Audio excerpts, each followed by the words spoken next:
Hi hello friends, എല്ലാ കൂട്ടുകാർക്കും മൗനരാഗം സീരിയലിൽ ഇന്നത്തെ നല്ലൊരു എപ്പിസോഡിലേക്ക് തന്നെ സ്വാഗതം കേട്ടോ. അങ്ങനെ കല്യാണിടത്തും അതുപോലെ തന്നെ കാർത്തികയുടെയും ബാലമാമൻ ആ ഒരു സത്യം പറയാണ് മോളുടെ അച്ഛൻ ഹോസ്പിറ്റലാണെന്ന്.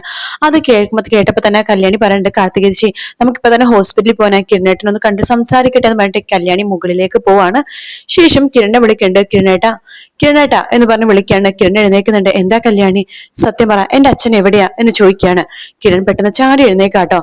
നീ എന്താ ഇപ്പൊ അങ്ങനെ ചോദിക്കാനായിട്ട്? ബാലമാമ വന്നിരുന്നു, നടന്ന സംഭവങ്ങളൊക്കെ ബാലമാമ പറഞ്ഞു. എന്റെ അച്ഛൻ ഹോസ്പിറ്റലാണല്ലേ, പിന്നെ എന്തിനാ കിരണേട്ടാ എന്നോട് കള്ളം പറഞ്ഞത്? കല്യാണി, വിവാഹം മുടങ്ങിയ വിഷമത്തില അച്ഛന് ആ ഒരു അവസ്ഥ വന്നത്. അപ്പോ ആ സമയത്ത് ആകെ വിഷമിച്ചിരിക്കണ അച്ഛന്റെ അടുത്തേക്ക് നിങ്ങൾ എല്ലാരും പോയിക്കിന അച്ഛന് വിഷമം കൂടെയുള്ളൂ. ഇതിപ്പോ വിവാഹം മുടങ്ങി എന്ന് പറഞ്ഞപ്പോഴും പിന്നെ 3-4 പ്രാവശ്യം അറ്റാക്ക് വന്നതല്ലേ നിന്റെ അച്ഛന്. അപ്പൊ അതുകൊണ്ട് ഡോക്ടറാ പറഞ്ഞത് 1-2 ദിവസം ഹോസ്പിറ്റലിൽ കിടക്കട്ടെ എന്ന്. പിന്നെ അറ്റാക്ക് വന്ന ആളായത് കൊണ്ട് മാത്രമാണ് ICUലേക്ക് കിടത്തിയത്. അച്ഛന് ഒരു കുഴപ്പമില്ല. പിന്നെ ഞങ്ങൾ എല്ലാരും പറഞ്ഞിട്ടുണ്ട് ഈ വിവാഹം എന്തായാലും നടക്കുമെന്ന്. ആ ഒരു വിശ്വാസം അച്ഛനുണ്ട്. അതുകൊണ്ട് ഇപ്പൊ എന്തായാലും നിങ്ങൾ അത് അറിയണ്ടെന്ന് എനിക്ക് തോന്നി കല്യാണി, അതുകൊണ്ടാ പറയാത്തത്. എന്നാലും എനിക്ക് കാർത്തിക ചേച്ചിക്കും അമ്പലത്തിൽ പോണെന്ന് പറഞ്ഞപ്പോഴാ ബാലമാമ ഈ സത്യങ്ങളെല്ലാം പറഞ്ഞത്. കിരണേട്ടാ, എനിക്ക് അച്ഛനെ കാണണം, ഞാൻ എന്റെ ചേച്ചിമാരെയും കൂട്ടിക്കൊണ്ട് അച്ഛനെ കാണാൻ വേണ്ടി പോവാ. കല്യാണി, ഇപ്പൊ നിങ്ങൾ പോയി കഴിഞ്ഞാൽ അച്ഛന് ECG വ്യത്യാസം വരും. കാർത്തിക ചേച്ചിനെ കാണുമ്പോ വിഷമം കൊണ്ട് അച്ഛൻ വീണ്ടും കാര്യം വിഷമമാകും. അച്ഛനത് ഹെൽത്തിനെ ബാധിക്കും. അതുകൊണ്ട് ഇപ്പൊ പോവാതിരിക്കണം കല്യാണി നല്ലത് എന്ന് പറയുമ്പോഴേക്കും കല്യാണി പറയുന്നുണ്ട്, അതിന് അച്ഛനോട് ഒരിക്കലും കല്യാണം മുടങ്ങിയെന്നോ കല്യാണം നടക്കില്ലെന്നോ ഞങ്ങൾ പറയില്ലല്ലോ. അച്ഛനൊന്ന് കാണണം കിരണേട്ടാ, അതുകൊണ്ടാ. ശരി, എന്ന് അച്ഛനെ കാണുമ്പോൾ നിങ്ങൾ ആത്മവിശ്വാസം കൊടുക്കുകയാണ് വേണ്ടത്. ഈ കല്യാണം എന്തൊക്കെ വന്നാൽ നടക്കുമെന്ന് പറഞ്ഞിട്ട് സന്തോഷത്തോടെ നിങ്ങൾ ഇരിക്കണം. അങ്ങനെയാണെങ്കിൽ അച്ഛനത് ഹെൽത്തിന് ഓക്കെ ആകും. അച്ഛനെ പെട്ടെന്ന് തന്നെ റിക്കവർ ആവാൻ സാധിക്കും. ശരി കിരണേട്ടാ, ഞങ്ങൾ പോയിട്ട് വരാം എന്ന് പറയാണ്. അതിനുശേഷം കാണിക്കുന്ന ലക്ഷ്മി അമ്മേനെയാണ്. ലക്ഷ്മി അമ്മ കാർത്തിക് എടുത്ത് പറയുന്നുണ്ട്, മോളുടെ വിവാഹം മുടങ്ങിയെന്ന് അറിഞ്ഞപ്പോഴാണ് അച്ഛന് ഈ അവസ്ഥ വന്നത്. ദീപയുടെ മരണം പ്രകാശേട്ടനെ നല്ല രീതിയിൽ തന്നെ തളർത്തിയിട്ടുണ്ടായിരുന്നു. അതിനുശേഷം നിന്റെ വിവാഹം നടക്കുമെന്ന് പറഞ്ഞപ്പോഴാണ് അച്ഛന് സന്തോഷമായത്. ഇപ്പൊ അത് മുടങ്ങി നിറപ്പോ അച്ഛന്റെ വിഷമം കൊണ്ടാ അച്ഛൻ ആ അവസ്ഥയിലായത്. അതുകൊണ്ട് നിങ്ങൾ കാണാൻ പോകുമ്പോ അച്ഛന് മാക്സിമം ആത്മവിശ്വാസം കൊടുക്കണം എന്നൊക്കെ പറയാണ് ലക്ഷ്മി അമ്മ. ആ സമയത്ത് കല്യാണി അങ്ങോട്ടേക്ക് വരുന്നുണ്ട്. എന്തായി കല്യാണി എന്ന് കാർത്തിക ചോദിക്കുമ്പോ, ഞങ്ങൾക്ക് പറയാതിരുന്നതിനെ കാരണം വിഷമിക്കും എന്ന് വിചാരിച്ചിട്ടാണ്. ലക്ഷ്മി അമ്മ പറയുന്നുണ്ട്, അതൊരു കണക്കിന് നന്നായി മോളെ. കാരണം കല്യാണം മുടങ്ങിയ വിഷമത്തിൽ എല്ലാവരും നിൽക്കുമായിരുന്നു. ആ സമയത്ത് നിങ്ങൾ എങ്ങനെ അച്ഛനെ കാണാൻ പോയി കഴിഞ്ഞാൽ നിങ്ങളുടെ വിഷമവും അച്ഛന്റെ വിഷമവും കൂടി കൂടിയിട്ട് പ്രകാശേട്ടന് വല്ലാത്തൊരു വിഷമവും മാനസികാവസ്ഥയായിരിക്കും.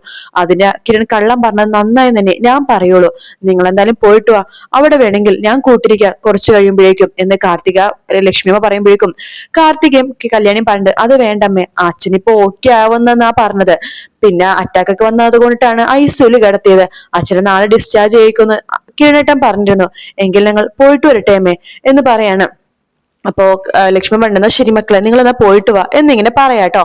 അതിനുശേഷം കാണിക്കുന്നത് ദിലീപിനെയാണ്. ദിലീപ് കിരണെ വിളിപ്പിച്ചിരിക്കാട്ടോ കാണാനായിട്ട്.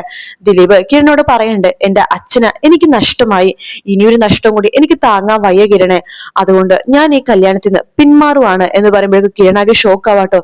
ദിലീപ് എന്താ പറയണത്, കല്യാണത്തിന് പിന്മാറുവാണെന്നോ? കിരൺ നെട്ടിയോ എന്ന് ചോദിക്കുകയാണ്. കിരൺ ഒന്നും മിണ്ടുന്നില്ല. കിരൺ നെട്ടിയല്ലേ എനിക്കറിയാം, പക്ഷെ ഈ വാർത്ത വേണം ഇനി സോഷ്യൽ മീഡിയയിൽ ആകെ പരക്കാനായിട്ട്.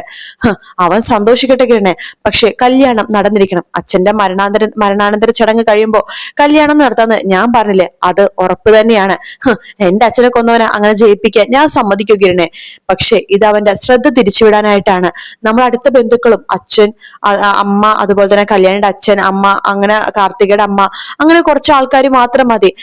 വേറെ ബന്ധുക്കൾ 2-3 പേര് മതി. വേറെ ആരും ഈ വിവാഹത്തെ കുറിച്ച് ഇപ്പൊ അറിയണ്ട. അതുപോലെ തന്നെ കല്യാണം നടന്നു കഴിഞ്ഞിട്ട് മാത്രം വിവാഹം നടന്നു എന്ന് അവന്റെ ചെവിയിൽ എത്തിയാൽ മതി.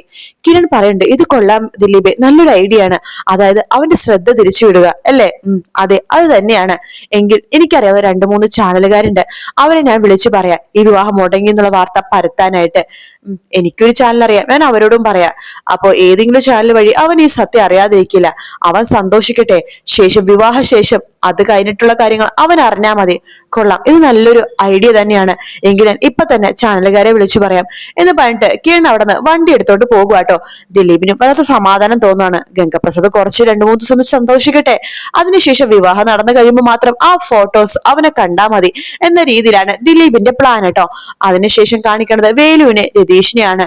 രതീഷ് വേലുവിന് പറയണ്ടേ, എടാ നിന്റെ മാമിയുടെ അടുത്ത് ഇങ്ങോട്ട് വരാൻ പറഞ്ഞൂടെ എന്ന് ചോദിക്കുകയാണ്. ഞാൻ പറഞ്ഞിട്ടുണ്ട് രതീഷ് സാറെ എന്ന് വേലുവും പറയുന്നുണ്ട്. ആ സമയത്ത് കിരൺ അങ്ങോട്ടേക്ക് കല്യാണി അങ്ങോട്ടേക്ക് വരും കേട്ടോ. രതീഷ് ചേട്ടാ കിരണേട്ടൻ വിളിച്ചിരുന്നു, പെട്ടെന്ന് ന്യൂസ് ചാനൽ വെക്കാൻ വേണ്ടി പറഞ്ഞു എന്ന് പറയുമ്പോഴേക്കും, ടി വി വെക്കാൻ വേണ്ടി പറയുമ്പോഴേക്കും രതീഷ് ടി വി ഓണാക്കാണ്. അതിൽ ന്യൂസ് ചാനലിൽ കാണിക്കുന്നത് അവിടെ ന്യൂസ് റിപ്പോർട്ടർ നമ്മുടെ ദിലീപിന്റെ വീട്ടിലേക്ക് പോയിട്ട് ദിലീപിന് ഇന്റർവ്യൂ എടുത്തിരിക്കുക കേട്ടോ. അപ്പൊ ആ പെണ്ണ് ചോദിക്കണ്ടേ, അല്ല ഇത്രയും ദിവസം വിവാഹം വേണോന്ന് പറഞ്ഞിട്ട് നിങ്ങൾ നിൽക്കുമായിരുന്നല്ലോ, പെട്ടെന്ന് എന്ത് പറ്റി മനസ്സ് മാറാനായിട്ട് എന്ന് ചോദിക്കാണ്. ദിലീപ് പറയുന്നുണ്ട്, എന്റെ അച്ഛൻ മരിച്ച കാര്യം അറിയാതിരിക്കുമല്ലോ, എന്റെ അമ്മയും ബന്ധുക്കളൊക്കെ ഒരുപാട് സമ്മർദ്ദം ചെലുത്തുന്നുണ്ട് ഈ വിവാഹം നടത്തണ്ടെന്ന് പറഞ്ഞിട്ട്. അപ്പൊ അതുകൊണ്ട് തന്നെ ഞാൻ വിചാരിച്ചു, എന്തായാലും അവർ അത്രയും ഒരുപാട് ആഗ്രഹിക്കുന്നതല്ലേ, പിന്നെ ഈ വിവാഹം നടന്നാൽ എന്റെ വേറെ ആർക്കെങ്കിലും എന്തെങ്കിലും സംഭവിക്കുന്നു എനിക്ക് പേടിയുണ്ട്, അതുകൊണ്ടാണ് ഈ വിവാഹം വേണ്ടാന്ന് ഞാൻ വെച്ചത് എന്ന് ദിലീപ് പറയാണ്. എന്നിട്ട് രതീഷ് ടി വി ഓഫ് ചെയ്യുന്നുണ്ട്. കല്യാണി എന്ന് പറയുമ്പോഴേക്കും എന്തൊക്കെയായിരുന്നു ദിലീപ് വിവാഹത്തിൽ നിന്ന് പിന്മാറില്ലെന്നൊക്കെ പറഞ്ഞല്ലേ, പിന്നെ എന്താ പെട്ടെന്ന് ദിലീപിന് ഒരു മനംമാറ്റം എന്ന് പറയുമ്പോൾ വേലു പറയണ്ട, അതെ എന്തൊക്കെ സംഭവിച്ചാലും കാർത്തികച്ചിനെ കൈവിടില്ല, കാർത്തികച്ചിന്റെ വിവാഹം നടക്കും എന്നൊക്കെയല്ലേ ദിലീപ് സാർ പറഞ്ഞത്, പിന്നെ ഇപ്പൊ എന്തു പറ്റി എന്ന് ചോദിക്കുമ്പോ കല്യാണി പറയണ്ട, നിങ്ങൾ ആരും പേടിക്കണ്ട, ദിലീപേട്ട വിവാഹത്തിൽ നിന്ന് പിന്മാറിയിട്ടൊന്നുമില്ല, ഇത് ഗംഗപ്രസാദിനെ കാണിക്കാൻ വേണ്ടിയിട്ടുള്ള വെറും ഒരു അഭിനയം മാത്രമാണ്. ഗംഗ അവൻ അറിയട്ടെ, സന്തോഷിക്കട്ടെ വിവാഹം മുടങ്ങിയെന്ന്, ശേഷം വിവാഹം നടന്നതിന് ശേഷം മാത്രം അവൻ അറിഞ്ഞാൽ മതി എന്ന് കല്യാണി പറയാണ്. അതിനുശേഷം കല്യാണി അവിടുന്ന് പോകുന്നുണ്ട്. അപ്പോ വേലു പറയണ്ട, അത് നല്ലൊരു ഐഡിയ ആണ് അല്ലേ രതീഷ് സാറെ എന്ന് ചോദിക്കുമ്പോ രതീഷ് പറയണ്ട്, എടാ കല്യാണം നടക്കുന്ന വരെ ഈ ഐഡിയ കുഴപ്പമില്ല, പക്ഷെ നടന്നു കഴിഞ്ഞാ ദിലീപിന്റെ കൂടെ കാർത്തിക ആ വീട്ടിലേക്ക് പോയി കഴിഞ്ഞാ പിന്നെ അവിടെ എന്ത് സംഭവിക്കും നമുക്കറിയില്ലടാ, അവരെവിടെയെങ്കിലും പോയി കഴിഞ്ഞാൽ അവിടെ തൊട്ടു പിന്നാലെ ഗംഗയും പോകും, അത് ആലോചിച്ചിട്ട് ആ ഒരു ടെൻഷൻ എന്ന് രതീഷ് ഇങ്ങനെ പറയാട്ടോ. അതിനുശേഷം പിന്നീട് കാണിക്കണത് ഗംഗേനെയാണ്. ഗംഗ ആ വാർത്ത കണ്ടിട്ടോ, വാർത്തനെ കണ്ടതിന് ശേഷം ഗംഗ പൊട്ടിച്ചിരിക്കുകയാണ്. കൂട്ടുകാരോട് പറയണ്ട, ഹോ എന്തൊക്കെയായിരുന്നു അവനാണെങ്കിൽ അവളെ കല്യാണം കഴിക്കുള്ളൂ, എന്തൊക്കെ സംഭവിച്ചാലും കല്യാണം കഴിക്കും, മരണം സംഭവിച്ചാലും കല്യാണം കഴിക്കും, ഇപ്പൊ എന്തായി, അവന് നല്ല ബുദ്ധി തോന്നി, അവൻ വിവാഹത്തിൽ നിന്ന് പിന്മാറി എന്ന് പറയുമ്പോഴേക്കും അപ്പോ കൂട്ടുകാരൻ പറയണ്ടേ, എടാ ഗംഗെ അതാ ഞാൻ പറഞ്ഞത്, ഇപ്പൊ നമുക്ക് പറ്റിയ അവസരമാണ്, ഇനി പോലീസുകാരൊന്നും അവന്റെ വീട്ടിൽ തമ്പടിക്കൊന്നുമില്ല, നമുക്ക് ആ ലൈനൊക്കെ സുഖമായിട്ട് നമുക്കിനി പോകാം, നമുക്ക് വല്ല തേനിയിലോ എവിടെയെങ്കിലും ഒക്കെ പോയിട്ട് ഇരിക്കാം, എടാ അങ്ങനെയൊക്കെ പോകാം, പക്ഷെ അതിനു മുമ്പ് ചില കാര്യങ്ങളൊക്കെ ചെയ്തു തീർക്കാനുണ്ട്, അതുകൊണ്ടാ ആ കിരൺ അവൻ അങ്ങനെ വെറുതെ വിടാൻ എനിക്ക് പറ്റില്ല, പിന്നെ അത് മാത്രമല്ല ഇന്നെന്തായാലും സന്തോഷത്തിന്റെ ദിവസമാണ്, ഇനി 2-3 ദിവസം ഭക്ഷണം കഴിച്ചെങ്കിൽ ഒരു കുഴപ്പമില്ല, അല്ല ഇന്ന് നമുക്ക് ഭക്ഷണം കഴിക്കണ്ടേ എന്ന് ചോദിക്കുമ്പോഴേക്കും മറ്റേ ഗുണ്ട പറയണ്ടേ, അതെ ഇവിടെ തൊട്ടടുത്ത് 2-3 വീടുണ്ട്, ഈ കണ്ണ് കാണാത്ത അപ്പാപ്പന്മാരെ ചെവി കേൾക്കാത്ത അപ്പാപ്പന്മാരെ അമ്മമാരൊക്കെ നിൽക്കുന്ന സ്ഥലമാണ്, അവിടെ വേലക്കാലത്തിലൊക്കെ ഒന്ന് ഫുഡൊക്കെ ഉണ്ടാക്കിയിട്ട് അവർ പോകുവാണ് പതിവ്, രാത്രി ആകുമ്പോഴേക്കും ആ വീട്ടിൽ കയറിയിട്ട് നമുക്ക് രാത്രി പോയി ഫുഡ് ഉണ്ടാക്കിയാൽ പോലും ആരും അറിയാൻ പോണില്ല. അപ്പോ ഗംഗ പറയുന്നുണ്ട്, അത് കൊള്ളാം, അവിടെ നിന്ന് നമുക്ക് ഫുഡ് ഉണ്ടാക്കാൻ ആവശ്യമുള്ള സാധനങ്ങളൊക്കെ അടിച്ചു മാറ്റാം, എന്നിട്ട് നമുക്ക് ഫുഡൊക്കെ കഴിച്ച് ലാവിഷായിട്ട് ഇവിടെ നിൽക്കാം, എന്തായാലും ഇന്ന് ഫുഡ് കഴിച്ചാൽ പിന്നെ എനിക്ക് 2-3 ദിവസത്തേക്ക് വിശക്കില്ല, അമ്മാതിരി വയറ് നിറഞ്ഞിട്ടുണ്ട്, എന്തായാലും സന്തോഷമായി, എത്ര നാളെ ഈ ഒരു സന്തോഷ വാർത്ത കേൾക്കാൻ ഞാൻ കാത്തിരിക്കണത്, ഇപ്പൊ ദിലീപിന്റെ വീടല്ല കാർത്തിക അവളുടെ വീടായിരിക്കും മരണ വീടായത് എന്ന് പറഞ്ഞിട്ട് ഗംഗപ്രസാദ് പൊട്ടിച്ചിരിക്കുന്ന ഭാഗത്തോടെയാണ് ഇന്നത്തെ എപ്പിസോഡ് തീരുന്നത് കേട്ടോ. വീഡിയോ ഇഷ്ടപ്പെടുകയാണെങ്കിൽ ലൈക്ക് ചെയ്യാനും സബ്സ്ക്രൈബ് ചെയ്യാനും കമന്റ് ചെയ്യാനും മറക്കല്ലേ. മറ്റൊരു വീഡിയോ കാണാൻ ടേക്ക് കെയർ, ബൈ ബൈ.